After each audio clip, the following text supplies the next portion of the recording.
வந்தே மாதரம் பாடல் வெளியாகி 150 ஆண்டுகள் நிறைவடைந்த நிலையில் நாடு முழுவதும் கொண்டாட்டம் களை கட்டியுள்ளது. டெல்லியில் நடைபெற்ற நிகழ்ச்சியில் வந்தே மாதரம் சிறப்பு இணையதளத்தை பிரதமர் மோடி வெளியிட்டு சிறப்பித்தார். தொடர்ந்து புகழ்பெற்ற இசை கலைஞர்களின் இசை நிகழ்ச்சியை மெய்மறந்து ரசித்தார்.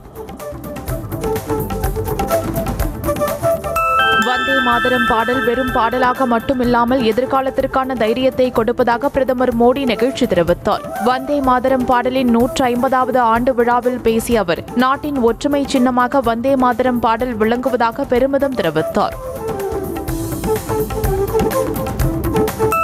பீகாரில் முதற்கட்ட தேர்தலை வெற்றிகரமாக நடத்தியதாக தேர்தல் ஆணையத்தை பிரதமர் மோடி பாராட்டியிருக்கிறார். பீகாரில் நடந்த பேரணியில் பேசிய அவர், கடந்த காலத்தில் காட்டு ராஜ்யம் நடந்தபோது வாக்குப்பதிவு நாட்களில் துப்பாக்கி சூடு நடந்ததாக சாடினார். மேலும் பயங்கரவாத பயத்தில் இருந்து விடுபட்டு வரும் பீகாரில் பயங்கரவாதிகளின் கதை முடியும் தருவாயில் உள்ளதாக கூறினார். மகாராஷ்டிரா, மத்திய பிரதேசம், சத்தீஸ்கர் மக்களவை தேர்தல்களை தொடர்ந்து பீகார் தேர்தலிலும் வாக்குகளை திருட முயல்வதாக MP ராகுல் காந்தி குற்றம் சாட்டியிருக்கிறார். பீகார் பிரச்சாரத்தில் பேசிய அவர், ஹரியானா வாக்காளர் பட்டியலில் 25 வாக்காளர்கள் போலியானவர்கள் என்றதோடு பிரதமர் மோடி, அமித்ஷா மற்றும் தேர்தல் ஆணையம் இணைந்து வாக்குகளை திருடியதாக சாடினார். பீகாரின் 2ஆம் கட்ட தேர்தலில் பாஜக மற்றும் JDU ஆகிய கட்சிகளுக்கு வாக்களிப்பதை தவிர்த்தால் மீண்டும் காட்டு ராஜ்யம்தான் வரக்கூடும் என கூறி அமித்ஷா மக்களிடம் வாக்குகளை சேகரித்தார். பிரச்சார கூட்டத்தில் பேசிய அவர், இந்தியாவை பயங்கரவாதம் இல்லாத நாடாக உருவாக்க பிரதமர் மோடி உழைத்துக் கொண்டிருப்பதாக தெரிவித்தார். கிரிக்கெட் பேட்டை கூட பிடிக்க தெரியாத அமித்ஷாவின் மகன் ஜெய்ஷா ICC தலைவராக உள்ளதாக காங்கிரஸ் MP ராகுல் காந்தி கிண்டல் அடித்தார். பீகார் பிரச்சார கூட்டத்தில் பேசிய அவர், மக்களின் இடங்களை அதானிக்கும் அம்பானிக்கும் பிரதமர் மோடி தாரை வார்த்து வருவதாக சாடினார். மீடியாக்களை பிரதமர் மோடி தனது கட்டுப்பாட்டுக்குள் வைத்திருப்பதாகவும் அவர் குற்றம் சாட்டினார். பாஜக நிர்வாகிகள் சிலர் டெல்லி, பீகார் என 2 மாநிலங்களிலும் வாக்களித்து மோசடியில் ஈடுபட்டதாக ஆம் ஆத்மி பகீர் கிளப்பியிருக்கிறது. பாஜக முன்னாள் MP ராகேஷ் சின்ஹா, பாஜக நிர்வாகி நாகேந்திரகுமார், பாஜக பூர்வாஞ்சல் மோர்ச்சா தலைவர் உள்ளிட்டோர் டெல்லி சட்டமன்ற தேர்தலிலும் தற்போது நடந்த பீகார் சட்டமன்ற தேர்தலிலும் வாக்களித்ததாக புகைப்பட ஆதாரங்களை ஆம் ஆத்மி வெளியிட்டிருக்கிறது. நெடுஞ்சாலைகளில் சுற்றித் திரியும் நாய் உள்ளிட்ட விலங்குகளை உடனடியாக பிடித்து உரிய காப்பகத்தில் விட வேண்டும் என உச்சநீதிமன்றம் உத்தரவிட்டுள்ளது. அவ்வாறு நெடுஞ்சாலையில் சுற்றித் திரியும் தெருநாய்கள் குறித்து புகார் அளிக்க உரிய அவசர கால எண்ணை ஏற்படுத்த வேண்டும் என தெரிவிக்கப்பட்டுள்ளது. இதோடு கல்வி, சுகாதார நிறுவனங்களில் தெருநாய்கள் நுழையாமல் வேலிகள் அமைக்கவும் உத்தரவிடப்பட்டுள்ளது. குடியரசுத் தலைவர் திரௌபதி முர்மு அரசுமுறை பயணமாக 6 நாட்களுக்கு ஆப்பிரிக்கா நாடுகளுக்கு சுற்றுப்பயணம் மேற்கொள்கிறார். ஆப்பிரிக்காவுடனான இந்தியாவின் உறவை விரிவுபடுத்தும் நோக்கத்துடன் குடியரசுத் தலைவர் சுற்றுப்பயணம் செய்கிறார். 8ஆம் தேதி முதல் 13ஆம் தேதி வரை அங்கோலா மற்றும் போட்ஸ்வானா உள்ளிட்ட நாடுகளுக்கு சுற்றுப்பயணம் மேற்கொள்கிறார். சென்னையில் ஆபரண தங்கத்தின் விலை சவரனுக்கு 400 ரூபாய் குறைந்திருக்கிறது. 22 கேரட் தங்கத்தின் விலை கிராமுக்கு 50 ரூபாய் குறைந்து 11,270 ரூபாய்க்கும், சவரனுக்கு 400 ரூபாய் குறைந்து 90,160 ரூபாய்க்கும் விற்பனை செய்யப்படுகிறது. வெள்ளியின் விலையில் மாற்றமின்றி 1 கிராம் 165 ரூபாய்க்கு விற்கப்படுகிறது. தமிழ்நாடு சட்டமன்றத்தால் நிறைவேற்றப்பட்ட மசோதாக்களுக்கு ஒப்புதல் அளிப்பதில் தாமதப்படுத்தவில்லை என ஆளுநர் மாளிகை விளக்கம் கொடுத்துள்ளது. மேலும் தமிழக மக்களின் நலன்களுக்கு எதிராக ஆளுநர் செயல்படுவதாக கூறப்படுபவை ஆதாரமற்ற மற்றும் உண்மைக்கு மாறான குற்றச்சாட்டுகள் என்றும் தெரிவித்துள்ளது. கடந்த அக்டோபர் மாதம் வரை பெறப்பட்ட மசோதாக்களில் 81% மசோதாக்களுக்கு ஒப்புதல் வழங்கப்பட்டதாக ஆளுநர் பட்டியலிட்டு விளக்கம் தந்துள்ளார். அதோடு 95% மசோதாக்களுக்கு கடந்த 3 மாதத்திற்குள் ஒப்புதல் வழங்கப்பட்டதாகவும் 13% மசோதாக்கள் மட்டுமே குடியரசுத் தலைவரின் பரிசீலனைக்கு அனுப்பப்பட்டதாகவும் தெரிவித்துள்ளார். திமுகவை அழித்து விடலாம், ஒழித்து விடலாம் என யாரோ கனவு காண்பதாக முதலமைச்சர் MK ஸ்டாலின் பேசியுள்ளார். சென்னை அண்ணா அறிவாலயம் கலைஞர் அரங்கத்தில் நடைபெற்ற திமுக நிர்வாகியின் இல்ல திருமணத்தை நடத்தி வைத்துவிட்டு விழாவில் பேசிய அவர், எந்த காலத்திலும் எந்த கொம்பனாலும் திமுகவை தொட்டுக்கூட பார்க்க முடியாது என்றார். வாக்காளர் சிறப்பு தீவிர திருத்தத்தின் கீழ் படிவங்களை பூர்த்தி செய்து கொடுக்கவில்லை என்றால் வாக்குரிமையை இழக்கும் சூழல் உள்ளதாக முதலமைச்சர் மு.க.ஸ்டாலின் எச்சரித்துள்ளார். குறிப்பாக ஏழை எளியவர்கள், உழைப்பாளர்கள், கிராமங்களில் வசிப்பவர்கள் கடுமையாக பாதிக்கப்படும் சூழல் உள்ளதாக அவர் தெரிவித்துள்ளார். வாக்காளர் சிறப்பு திருத்தத்தை கண்காணித்து மக்களின் குழப்பங்களையும் சந்தேகங்களையும் தீர்க்க நடவடிக்கை எடுக்க வேண்டும் என்று தேர்தல் ஆணையத்தை திமுக சட்டத்துறை சார்பில் அணுகிட முதலமைச்சர் மு.க.ஸ்டாலின் அறிவுறுத்தியுள்ளார். மேலும் தமிழ்நாட்டின் ஜனநாயகத்தை காக்கும் காவலர்களாக கட்சியின் பூத் ஏஜென்ட்டுகள் செயல்பட வேண்டும் என்றும் அறிவுறுத்தியுள்ளார்.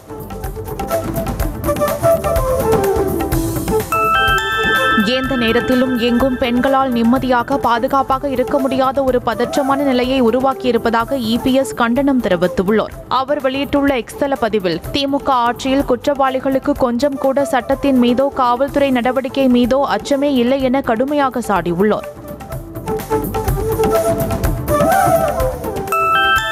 தமிழகத்தையே அதிர வைத்த கோவை பெண் கடத்தியதாக கூறப்படும் சம்பவத்தில் திடீர் திருப்பமாக தன்னை யாரும் கடத்தவில்லை என சம்பந்தப்பட்ட பெண் வீடியோ வெளியிட்டு விளக்கம் அளித்துள்ளார். காரில் தனக்கும் கணவருக்கும் சண்டை ஏற்பட்டதாகவும் இதனால் அவர் தம்மை அடித்ததாகவும் வீடியோவில் தெரிவித்துள்ளார்.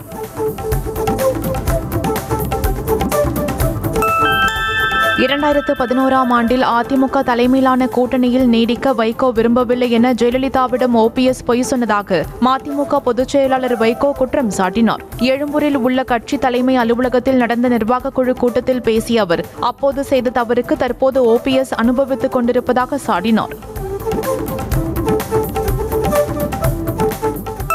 அதிமுக கூட்டணியில் நீடிக்க வைகோ விரும்பவில்லை என ஜெயலலிதாவிடம் பொய் சொன்னதாக 14 ஆண்டுகளுக்கு பிறகு வைகோ பேசுவது ஏன் என ஓபிஎஸ் கேள்வி எழுப்பியுள்ளார். சென்னையில் செய்தியாளர்களின் கேள்விக்கு பதிலளித்த அவர் வைகோவின் மனம் புண்படும் என்பதால் கருத்து கூற விரும்பவில்லை என்றார்.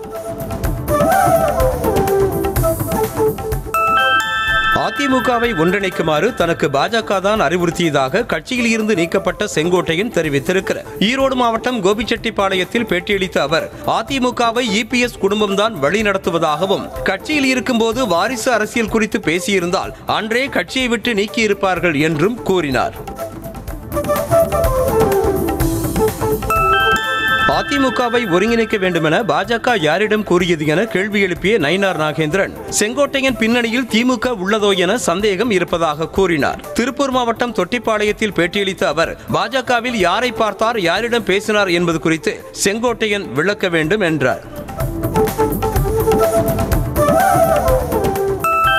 50 ஆண்டுகளாக அதிமுக திமுக இடையேதான் போட்டி என தவேக தலைவர் விஜய்க்கு அதிமுக துணை பொதுச் செயலாளர் கே.பி. முனுசாமி பதிலடி கொடுத்திருக்கிறார். கிருஷ்ணகிரியில் நடந்த பூத் கமிட்டி கூட்டத்தில் பேசிய அவர் எம்ஜிஆர் ஜெயலலிதா மறைவுக்கு பிறகு தோன்றிய புதிய கட்சிகள் மாய பிம்பத்தை ஏற்படுத்தி தேர்தலில் வெற்றி பெற நினைப்பதாக சாடினார். கரூரில் தவேக தலைவர் விஜய் பிரச்சாரத்தின் போது கூட்ட நெரிசலில் சிக்கி 41 பேர் உயிரிழந்த வழக்கு தொடர்பாக மேலும் 3 ஆம்புலன்ஸ் ஓட்டுநர்களிடம் சிபிஐ அதிகாரிகள் விசாரணை நடத்தினர். கரூர் துயர சம்பவம் தொடர்பாக தனியார் ஆம்புலன்ஸ் ஓட்டுநர்கள் மற்றும் உரிமையாளர்கள் உட்பட 14 பேரிடம் சிபிஐ அதிகாரிகள் விசாரணை நடத்தினர். வாக்காளர் பட்டியல் சிறப்பு தீவிர திருத்த நடைமுறைக்கு எதிராக திமுக தொடர்ந்த வழக்கு உச்சநீதிமன்றத்தில் அடுத்த வாரம் செவ்வாய்க்கிழமை விசாரணைக்கு வருகிறது. அவசர வழக்காக விசாரணைக்கு எடுத்துக் கொள்ளும்படி முறையிட்ட நிலையில் அதனை ஏற்று வழக்கை செவ்வாய்க்கிழமை விசாரிப்பதாக தலைமை நீதிபதி அறிவித்தார். தமிழ்நாட்டில் டிஜிபி நியமன விவகாரம் தொடர்பாக நீதிமன்ற உத்தரவை அமல்படுத்தவில்லை என கூறி நீதிமன்ற அவமதிப்பு நடவடிக்கை எடுக்க கோரிய மனுவுக்கு பதிலளிக்க தமிழ்நாடு அரசுக்கு உச்சநீதிமன்றம் நோட்டீஸ் அனுப்ப உத்தரவிட்டது. இந்த மனு தலைமை நீதிபதி பி.ஆர். கவாய் அமர்வு முன்பு விசாரணைக்கு வந்தபோது 3 வாரங்களில் பதிலளிக்க தமிழ்நாடு அரசுக்கு உத்தரவிட்டது. கன்னியாகுமரி, திருநெல்வேலி, தென்காசி, தூத்துக்குடி மாவட்டங்களில் சனிக்கிழமை கனமழை பெய்ய வாய்ப்புள்ளதாக சென்னை வானிலை ஆய்வு மையம் கணித்துள்ளது. இதேபோல் தமிழகத்தில் ஒரு சில இடங்களிலும் புதுவை மற்றும் காரைக்கால் பகுதிகளிலும் இடி மின்னலுடன் கூடிய லேசானது முதல் மிதமான மழை பெய்யக்கூடும் என்றும் தெரிவித்துள்ளது. திருவள்ளூர் மாவட்டம் பூண்டி சத்தியமூர்த்தி நீர்த்தேக்கத்திலிருந்து வினாடிக்கு 2000 கனஅடி நீர் திறக்கப்பட்டுள்ளது. கனமழையின் காரணமாக பூண்டி சத்தியமூர்த்தி நீர்த்தேக்கத்திற்கு வரும் நீரின் அளவை பொறுத்து உபரி நீர் திறப்பு மேலும் அதிகரிக்க வாய்ப்புள்ளதாக பொதுப்பணித்துறை அதிகாரிகள் தெரிவித்தனர். பெய்து வரும் கனமழைக்கு இடையே சென்னை அடுத்த புழல் ஏரியிலிருந்து 200 கனஅடி நீர் வெளியேற்றப்பட்டு வருகிறது. சென்னை மக்களின் முக்கிய குடிநீர் ஆதாரங்களில் ஒன்றாக உள்ள புழல் ஏரி 95% நிரம்பிய நிலையில் தற்போது 200 கனஅடி நீர் திறக்க பொதுப்பணித்துறை சார்பில் நடவடிக்கை எடுக்கப்பட்டுள்ளது. தேசிய கல்விக் கொள்கை என்ற ஒரே சட்டை அனைவருக்கும் போதாது என்றும் மாநிலத்துக்கு ஏற்ற வகையில் கல்வி திட்டங்களை செயல்படுத்த அனுமதிக்க வேண்டும் என்றும் அமைச்சர் அன்பில் மகேஷ் வலியுறுத்தியிருக்கிறார். சென்னையில் நடந்த புதிய இந்திய கல்வி உச்சி மாநாட்டில் கலந்து கொண்ட அவர் தமிழ்நாட்டில் 22,000 பள்ளிகள் ஸ்மார்ட் பள்ளிகளாக தரம் உயர்த்தப்பட்டுள்ளதாக குறிப்பிட்டார். தன்னை கொல்ல வேண்டும் என்பதுதான் அன்புமணியின் ஆசை. அதனால்தான் ஆட்களை ஏவிவிட்டு என் மீது தாக்குதல் நடத்தினார் என பாமக எம்எல்ஏ அருள் குற்றம் சாட்டினார். விழுப்புரம் மாவட்டம் தைலாபுரத்தில் செய்தியாளர்களை சந்தித்த அவர் அன்புமணியின் தூண்டுதலின் பேரில் தன் மீது தாக்குதல் நடத்தப்பட்டதாகவும் ஆகவே அவரை முதல் குற்றவாளியாக சேர்த்து கைது செய்ய வேண்டும் என்றும் வலியுறுத்தினார். பாஜகவுடன் கூட்டணி வைத்துள்ள அதிமுகவின் நிலைப்பாடு ஆபத்தானதாகவும் பரிதாபமாகவும் பாவமாகவும் உள்ளதாக இந்திய கம்யூனிஸ்ட் கட்சி மாநில செயலாளர் மு வீரபாண்டியன் விமர்சனம் செய்துள்ளார். சென்னையில் செய்தியாளர்களுக்கு பேட்டியளித்த அவர் தற்போது அதிமுகவின் குரல் RSS மற்றும் பாஜகவின் குரலாக மெல்ல மெல்ல மாறி வருவதாக குற்றம் சாட்டினார். இலங்கை கடற்படையினரால் கைது செய்யப்பட்டுள்ள தமிழகம் மற்றும் புதுச்சேரி மீனவர்களை விடுவிக்க கோரியும் பறிமுதல் செய்யப்பட்ட படகுகளை ஒப்படைக்க வலியுறுத்தியும் நாகை அவுரித்திடலில் தமிழக வெற்றிக் கழகத்தினர் உண்ணாவிரத போராட்டத்தில் ஈடுபட்டனர். கடந்த 3ஆம் தேதி நாகப்பட்டினம் மற்றும் ராமநாதபுரம் மாவட்டத்தைச் சேர்ந்த 35 மீனவர்கள் இலங்கை கடற்படையால் கைது செய்யப்பட்டனர். நெல்லை மாவட்டம் அம்பை அருகே டாஸ்மாக் கடை திறந்திருப்பதற்கு எதிர்ப்பு தெரிவித்து தர்ணா போராட்டத்தில் ஈடுபட்ட தமிழக வெற்றிக் கழகத்தினர் உட்பட 50க்கும் மேற்பட்டோரை போலீசார் கைது செய்தனர். ஏற்கனவே டாஸ்மாக் கடை உள்ளதால் மற்றொரு கடையை திறக்கக்கூடாது என வலியுறுத்தி அப்பகுதி பெண்கள் தாவேகாவினர் ஆதரவோடு போராட்டத்தில் ஈடுபட்டனர்.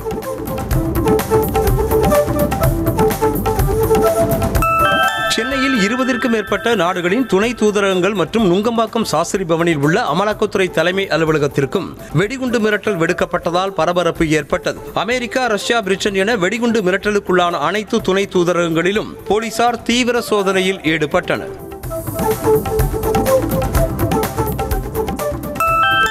போதைப் பொருள் பயன்படுத்திய வழக்கில் நடிகர் ஸ்ரீகாந்திற்கு அமலாக்கத்துறை மீண்டும் சம்மன் அனுப்பியுள்ளது. நடிகர் ஸ்ரீகாந்த் போதைப் பொருள் பயன்படுத்திய வழக்கில் கைதாகி ஜாமீனில் வெளியே வந்தார். இந்த நிலையில் வரும் 11ஆம் தேதி விசாரணைக்கு ஆஜராக வேண்டும் என நடிகர் ஸ்ரீகாந்துக்கு மீண்டும் அமலாக்கத்துறை சம்மன் அனுப்பியுள்ளது.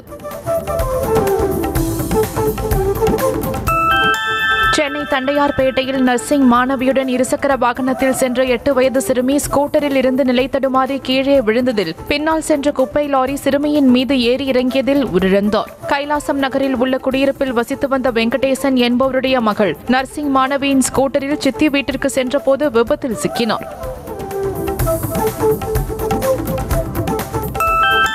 சென்னை ராயப்பேட்டை மேம்பாலத்தில் கடந்த 5ஆம் தேதி அதிவேகத்தில் சென்ற பைக் மற்றொரு பைக் மீது மோதி 2 பேர் உயிரிழந்த சம்பவம் குறித்து காவல்துறை புது விளக்கம் கொடுத்துள்ளது. அதாவது இருசக்கர வாகனத்தின் திறன் தெரியாமல் வாகனத்தை இயக்கியதே விபத்திற்கு காரணம் என்றும் பைக் ரேஸ் நடைபெறவில்லை எனவும் தெரிவித்துள்ளது. சிவகங்கை மாவட்டம் காரைக்குடி அருகே காரில் வைத்துக் கொல்லப்பட்ட பெண்ணின் உறவினர்கள் திடீர் சாலை மறியல் போராட்டத்தில் ஈடுபட்டனர். முன்னதாக கைது செய்யப்பட்ட நபரை தாக்கும் நோக்கில் காவல் நிலையத்தை சூழ்ந்து கொண்டதால் பதற்றம் ஏற்பட்டது. இதையடுத்து கொலை வழக்கில் தொடர்புடைய அனைவரையும் கைது செய்ய கோரி மறியலில் ஈடுபட்டனர். ஈரோடு சூரம்பட்டி அருகே 5 வயது சிறுவன் ஓடையில் தவறி விழுந்து உயிரிழந்த சம்பவத்தில் அங்கன்வாடி பணியாளர் சஸ்பெண்ட் செய்யப்பட்டார். அங்கன்வாடி மையத்தில் பதிவு செய்யப்பட்ட குழந்தைகளை தவிர மற்ற குழந்தைகளை அனுமதித்ததற்காக பணியாளர் லாவண்யா சஸ்பெண்ட் செய்யப்பட்டார். மேலும் மேற்பார்வையாளர் மல்லிகாவுக்கு விளக்கம் கேட்டு நோட்டீஸ் அனுப்பினார். கிருஷ்ணகிரி மாவட்டம் ஓசூர் அருகே ஓரின சேர்க்கைக்கு இடையூறாக இருந்த 5 மாத குழந்தையை பெற்ற தாயை கொலை செய்து புதைத்த நிலையில் மருத்துவ குழுவினர் உடலை தோண்டி எடுத்து பிரேத பரிசோதனை செய்தனர். சின்னட்டி கிராமத்தை சேர்ந்த பாரதி என்பவர் ஓரின சேர்க்கைக்கு இடையூறாக இருந்ததாக கூறி 5 மாத ஆண் குழந்தையை மூச்சடக்கி கொலை செய்ததாக கூறப்படுகிறது.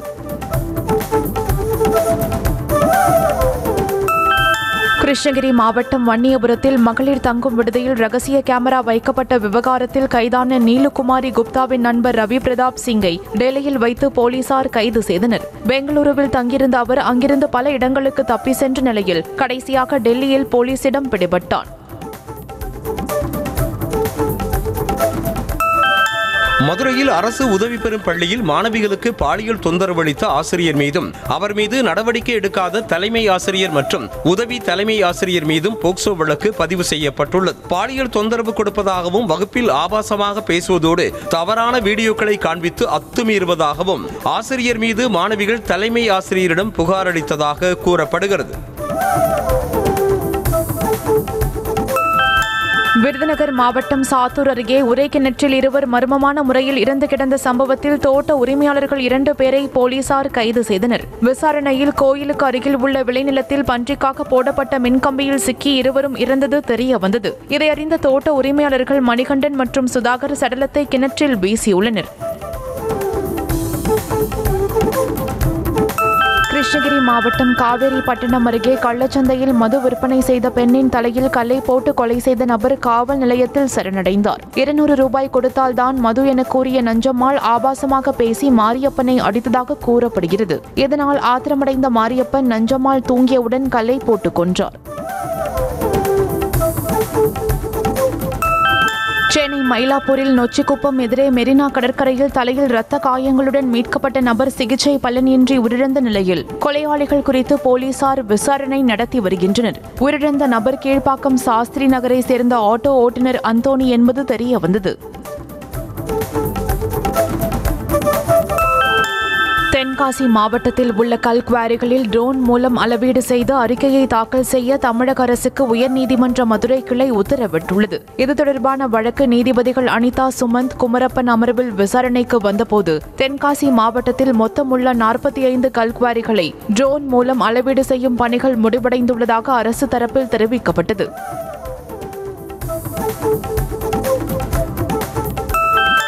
திருச்செந்தூர் சுப்பிரமணிய சுவாமி கோவிலில் தரிசன முன்பதிவு மற்றும் தரிசன முறையை ஒழுங்குபடுத்தவும் சேவை மற்றும் அடிப்படை வசதிகளை மேம்படுத்தவும் உத்தரவிடக் கோரிய வழக்கில் அறநிலையத்துறை ஆணையர், திருச்செந்தூர் சுப்பிரமணிய சுவாமி கோவிலின் அறங்காவலர், தூத்துக்குடி மாவட்ட ஆட்சியர் பதில் மனு தாக்கல் செய்ய உயர்நீதிமன்ற மதுரை கிளை உத்தரவிட்டுள்ளது.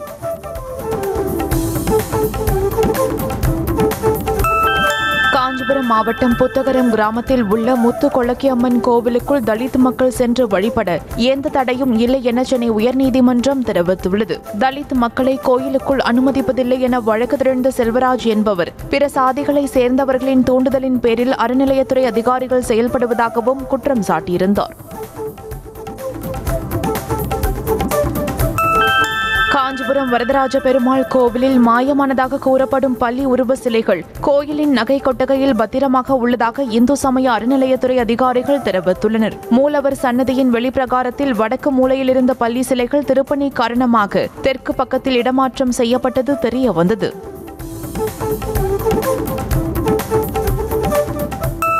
கன்னியாகுமரி மாவட்டம் இரணியல் அருகே இளம்பெண் வீட்டின் பெட்ரோல் பாட்டில்களை வீசி தீ வைத்துவிட்டு தப்பிய மர்ம நபரை போலீசார் தேடி வருகின்றனர். கடந்த 6ஆம் தேதி மல்லிகா தனது சகோதரி வீட்டிற்கு சென்றிருந்த போது இரவில் பெட்ரோல் பாட்டில் வீசி தீ வைக்கப்பட்ட நிலையில் மின் மீட்டர், ஜன்னல் கதவு உள்ளிட்டவை எரிந்து சேதமடைந்தன.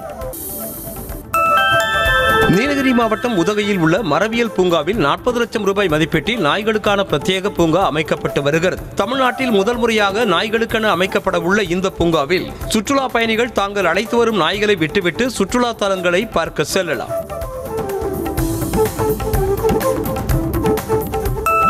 கள்ளக்குறிச்சி தலைமை அஞ்சல் நிலையத்தில் ஆதார் திருத்தத்திற்காக நாள்தோறும் பொதுமக்கள் பல மணி நேரம் காத்து கிடப்பதாக புகார் எழுந்துள்ளது. அதிகாலை முதலே அங்கேயே காத்திருந்து காலை 9 மணிக்கு அலுவலகம் திறந்ததும் ஆதார் பணிகளை மேற்கொள்கின்றனர். இதனால் கூடுதல் ஆதார் மைய கவுண்டர்களை திறக்க வேண்டும் என்ற கோரிக்கை எழுந்துள்ளது.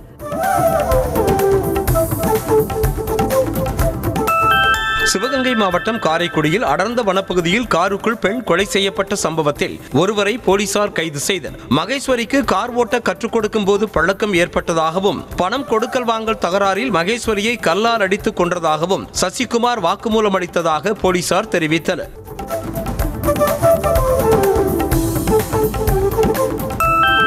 வேலூர் மாவட்டம் குடியாத்தம் அருகே ரயில்வே தரைப்பாலத்தில் மழைநீர் குளம் போல் தேங்கி நின்றதால் வாகன ஓட்டிகள் மிகுந்த சிரமத்திற்கு உள்ளாகினர். குறிப்பாக பள்ளி, கல்லூரி மாணவர்கள் மற்றும் வேலைக்கு செல்லும் தொழிலாளர்கள் பாதிக்கப்படுவதாக வேதனை தெரிவிக்கும் பொதுமக்கள் தண்ணீரை அப்புறப்படுத்த கோரிக்கை விடுத்தனர்.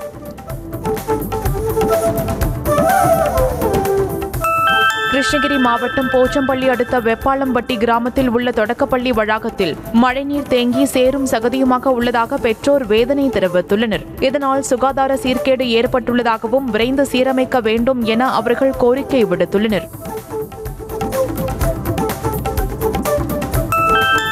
சென்னை எர்ணாவூர் பிரதான சாலையில் வழிந்து ஓடும் கழிவுநீரால் பள்ளி செல்லும் மாணவ மாணவிகள் அவதியடைந்தனர். 10 நாட்களுக்கு மேலாக கழிவுநீர் பொங்கி வழிந்து ஓடுவதால் நோய் தொற்று பரவும் அபாயம் ஏற்பட்டுள்ளதாகவும் இதனால் கடும் துர்நாற்றம் வீசி வருவதாகவும் பொதுமக்கள் வேதனை தெரிவிக்கின்றனர்.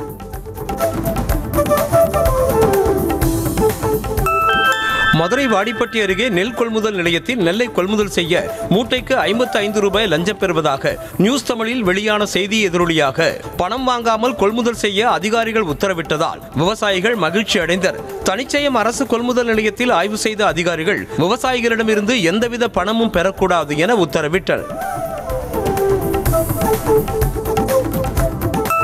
காஞ்சிபுரம் மாவட்டம் குன்றத்தூரில் உள்ள திருநாகேஸ்வர சுவாமி திருக்கோவிலில் 68 லட்சம் ரூபாய் மதிப்பீட்டில் கட்டப்பட்ட அன்னதான கூடம் மற்றும் அலுவலக கட்டிடத்தை அமைச்சர்கள் சேகர் பாபு, தாமோ அன்பரசன் ஆகியோர் ரிப்பன் வெட்டி திறந்து வைத்தனர். இந்த நிகழ்ச்சியில் தமிழக காங்கிரஸ் கட்சி தலைவரும் ஸ்ரீபெரும்புதூர் தொகுதி எம்எல்ஏ செல்வ பெருந்தகை உள்ளிட்டோர் உடனிருந்தனர்.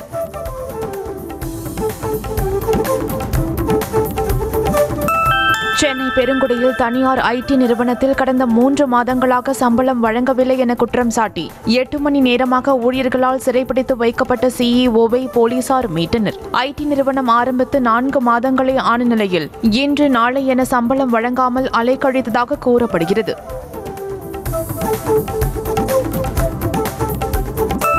கடலூரில் நெடுஞ்சாலைத்துறையில் பணிபுரிந்த ஓய்வு பெற்ற ஊழியர்கள் கூட்டுறவு சங்கங்களின் இணைப்பதிவாளரை கண்டித்து தர்ணாவில் ஈடுபட்டனர். 1985ஆம் ஆண்டு நெடுஞ்சாலைத்துறையில் பணியாற்றிய ஊழியர்கள் 20 பேர் அனுமதி பெற்று 36 ஆண்டுகள் ஆகியும் இதுவரை மனைப்பிரிவு ஒதுக்கப்படவில்லை என கூட்டுறவு சங்கங்களின் பதிவாளரை கண்டித்து தர்ணாவில் ஈடுபட்டனர்.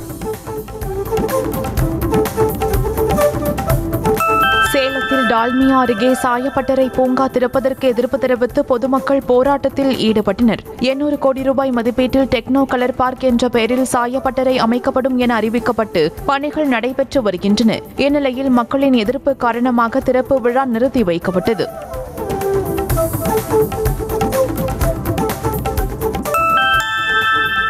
கன்னியாகுமரி மாவட்டம் குளச்சல் பேருந்து நிலையத்தில் பாலியல் சீண்டலில் ஈடுபட முயன்ற போதை ஆசாமியை மடக்கி பிடித்த பெண் அந்நபரை கன்னத்தில் அறைந்து கையை முறுக்கி சரமாரியாக கேள்வி கேட்ட வீடியோ வெளியாகியுள்ளது. பேருந்து நிலையத்தில் உள்ள வணிக வளாகத்தில் பெண் நின்று கொண்டிருந்த போது அத்துமீற முயன்றதாக தெரிகிறது.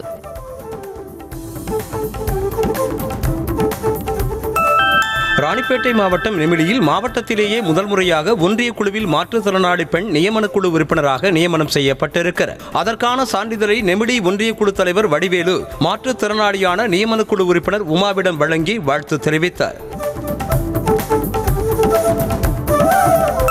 கன்னியாகுமரியில் காமராஜர் பேருந்து நிலையத்தில் படுத்து உறங்கிய பழங்குடியின பெண்களிடம் அரசு பேருந்து ஓட்டுநர் பாலியல் சீண்டலில் ஈடுபட்ட சம்பவம் அதிர்ச்சியை ஏற்படுத்தியுள்ளது. பிளாட்பார்மில் பழங்குடியின பெண்கள் உறங்கிக் கொண்டிருந்த போது போக்குவரத்து ஊழியர் பாலியல் சீண்டலில் ஈடுபட்டிருக்கிறார். புகாரின் அடிப்படையில் அவர் பணியிடை நீக்கம் செய்யப்பட்டிருக்கிறார்.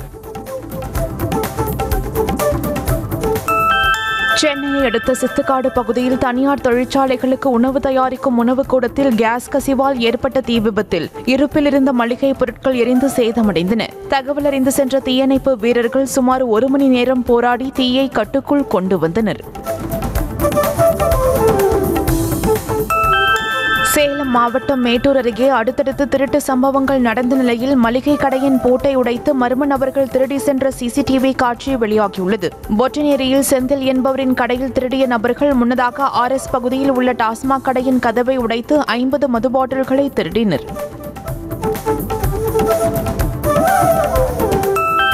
திருவள்ளூரில் கேஸ் ஏஜென்சி அலுவலகத்தில் புகுந்து கல்லாவில் இருந்த பணத்தை ஒருவர் திருடி சென்ற சிசிடிவி காட்சி வெளியாக இருக்கிறது. திருவள்ளூர் கம்பர் தெருவில் வசிக்கும் ராஜேஷ் என்பவருக்கு சொந்தமான இந்த கேஸ் ஏஜென்சி அலுவலகத்தில் கொள்ளை சம்பவம் நிகழ்ந்திருப்பது குறிப்பிடத்தக்கது.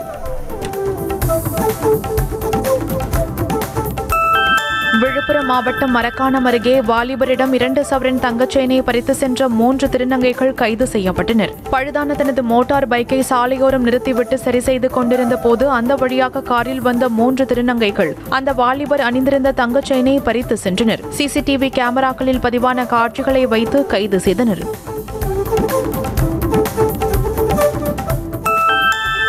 தேனி மாவட்டம் ஆண்டிப்பட்டி பகுதியில் கத்தரிக்காய் சாகுபடி குறைந்து கிலோ 80 ரூபாய்க்கு விற்பனை செய்யப்படுவதால் வியாபாரிகள் மற்றும் விவசாயிகள் மகிழ்ச்சி அடைந்துள்ளனர். கத்தரிக்காய் வரத்து அதிகரிக்கும் வரையில் இந்த விலையேற்றம் தொடரும் என வியாபாரிகள் தெரிவித்துள்ளனர். தேனி அருகே கைலாசநாதர் மலைக்கோயில் பகுதியில் சிறுத்தை நடமாடும் வீடியோவை கண்ட பக்தர்கள் மலையை சுற்றியுள்ள கிரிவல பாதையில் செல்ல அச்சமடைந்துள்ளனர். கடந்த சில மாதங்களுக்கு முன்பாக விவசாய நிலங்களில் வளர்க்கப்படும் ஆடு கோழிகளை வேட்டையாடி வந்த நிலையில் தற்போது கோவிலுக்கு செல்லும் பக்தர்களையும் அச்சுறுத்தி வருகிறது.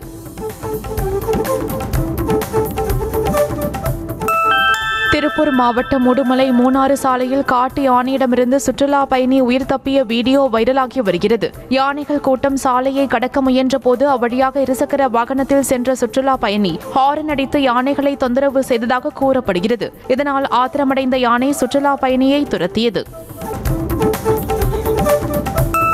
மகாராஷ்டிரா மாநிலம் பிவாண்டி பகுதியில் உள்ள சாய தொழிற்சாலையில் ஏற்பட்ட தீ விபத்தில் லட்சக்கணக்கான ரூபாய் மதிப்பிலான பொருட்கள் தீயில் கருகி நாசமாகின. கட்டடம் முழுவதும் கொழுந்துவிட்டு எரிந்த தீயால் கரும்புகை அதிகளவில் வெளிப்பட்டது. தீயணைப்பு துறையினர் நீண்ட நேரம் போராடி தீயை அணைக்கும் முயற்சியில் ஈடுபட்டனர். உத்தரப்பிரதேச மாநிலம் ஹத்ராஸ் மாவட்டத்தில் அரசு பேருந்தும் டேங்கர் லாரியும் நேருக்கு நேர் மோதிக்கொண்ட விபத்தில் சிறுவன் உட்பட 4 பேர் உயிரிழந்தனர். விபத்தில் அரசு பேருந்தின் முன்பகுதி முழுவதும் நொறுங்கியது. இதில் 21 பேர் படுகாயமடைந்த நிலையில் கிரேன் உதவியோடு போலீசார் மீட்பு பணியில் ஈடுபட்டனர். தெற்கு சீனாவின் ஹைனான் மாகாணத்தில் விமானம் தாங்கி போர்க்கப்பலின் தொடக்க மற்றும் கொடியேற்றும் விழா நடைபெற்றது. அதிநவீன தொழில்நுட்பத்தில் உருவாக்கப்பட்டுள்ள இந்த கப்பல் தொடக்க விழாவில் கலந்து கொண்ட சீன அதிபர் ஜி ஜின்பிங் கப்பலை பார்வையிட்டார். இந்த நிகழ்ச்சியில் சீன ராணுவத்தினர், கடற்படை மற்றும் கப்பலின் கட்டுமான பிரிவுகளைச் சேர்ந்தவர்கள் கலந்து கொண்டனர். வான்வழி அச்சுறுத்தல்களை இடைமறிக்கும் வகையிலான ட்ரோனை லாட்வியா நாட்டு பாதுகாப்பு படையினர் அறிமுகப்படுத்தியுள்ளனர். 3 மாதங்களுக்கு பின்னர் இந்த திட்டம் செயல்படுத்தப்படும் என அறிவிக்கப்பட்டுள்ளது. இது ட்ரோன்கள் மற்றும் பிற வான் இலக்குகளை தன்னிச்சையாக இடைமறிக்கும் வகையில் வடிவமைக்கப்பட்டுள்ளது. இந்தோனேஷியா தலைநகர் ஜகார்த்தாவில் உள்ள மத வழிபாட்டு தலத்தில் ஏற்பட்ட வெடி விபத்தில் 54 பேர் காயமடைந்தனர். வழிபாட்டில் ஈடுபட்டுக் கொண்டிருந்த போது குண்டு வெடித்து சிதறிய நிலையில் அருகிலிருந்த மத பள்ளியிலும் தாக்கம் ஏற்பட்ட நிலையில் மாணவர்கள் காயமடைந்தனர்.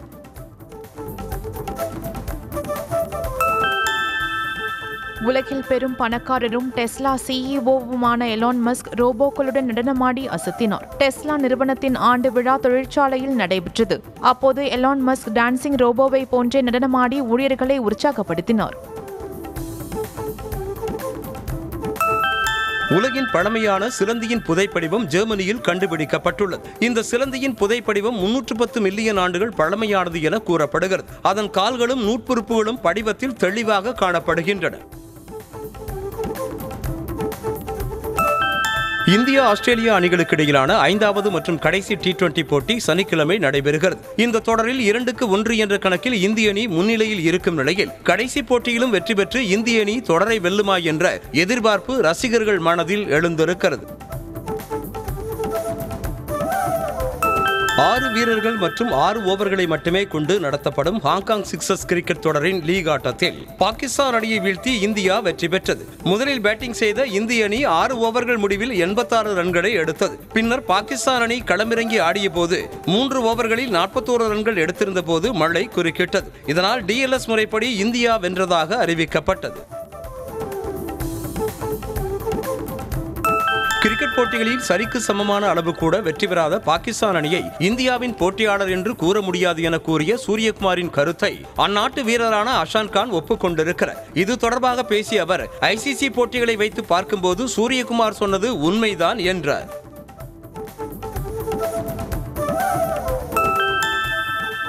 மகளிர் கிரிக்கெட் உலகக்கோப்பையை வென்ற இந்திய அணியில் இடம்பெற்ற பந்து வீச்சாளர் ஸ்ரீ சரணி ஆந்திர மாநிலம் அமராவதியில் மாநில முதல்வர் சந்திரபாபு நாயுடு மற்றும் அமைச்சர் நர லோகேஷை சந்தித்து வாழ்த்து பெற்றார். அப்போது இந்திய மகளிர் அணியின் முன்னாள் கேப்டன் மித்தாலி ராஜும் உடனிருந்தார்.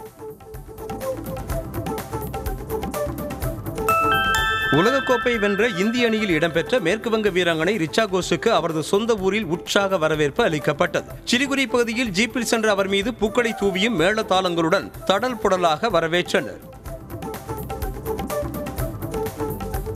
நடிகை கௌரி கிஷனிடம் அநாகரிகமாக கேள்விகளை கேட்ட யூடியூபர்ஸ்களுக்கு தென்னிந்திய நடிகர் சங்கம் கண்டனம் தெரிவித்துள்ளது. மேலும் சில வக்கரமான நபர்கள் பத்திரிகையாளர் போர்வையில் நடிகைகளை பார்த்து ஏளனமாக கேள்வி கேட்பதும் அவமானப்படுத்துவதும் கவலை அளிப்பதாக அவர்கள் வெளியிட்டிருக்கும் அறிக்கையில் குறிப்பிடப்பட்டுள்ளது.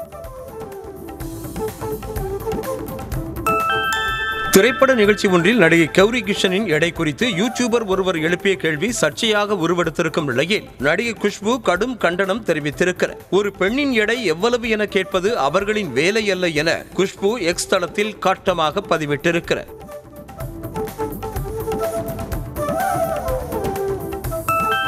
திரைப்பட செய்தியாளர் சந்திப்பு ஒன்றில் நடிகை கௌரி கிஷனிடம் யூடியூபர் ஒருவர் உடல் எடை குறித்து கேட்டது சர்ச்சையான நிலையில் சர்ச்சைக்குரிய யூடியூபருக்கு இயக்குனர் ப. ரஞ்சித் கண்டனம் தெரிவித்திருக்கிறார். யூடியூபரின் கேள்வி அருவருக்கத்தக்க வகையில் இருந்ததாக ப. ரஞ்சித் வேதனையுடன் எக்ஸ் தளத்தில் பதிவிட்டிருக்கிறார்.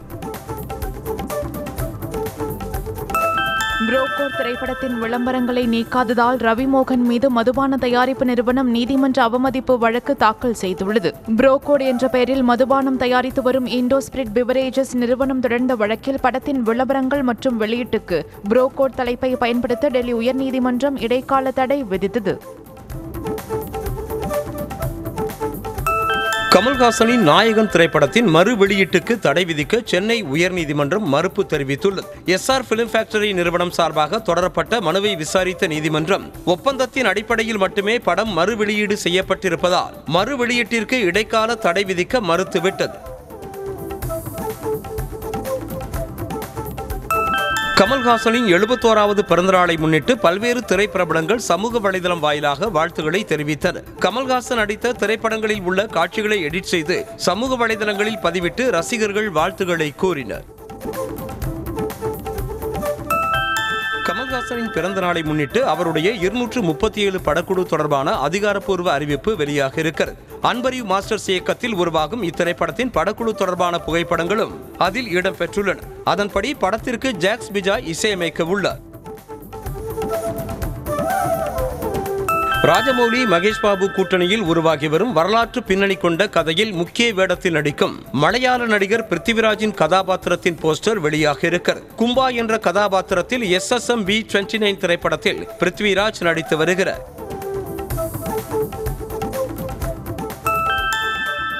தான் நடித்துள்ள விருஷபா வரலாற்று திரைப்படம் வரும் டிசம்பர் 25ஆம் தேதி கிறிஸ்துமஸ் தினத்தையொட்டி வெளியாகும் என அறிவித்திருக்கும் நடிகர் மோகன்லால் சிறப்பு வீடியோ ஒன்றையும் எக்ஸ் தளத்தில் பகிர்ந்திருக்கிறார். விருஷபா திரைப்படம் பிரம்மாண்டம் மற்றும் ஆக்ரோஷம் நிறைந்ததாக இருக்கும் என மோகன்லால் நம்பிக்கை தெரிவித்திருக்கிறார்.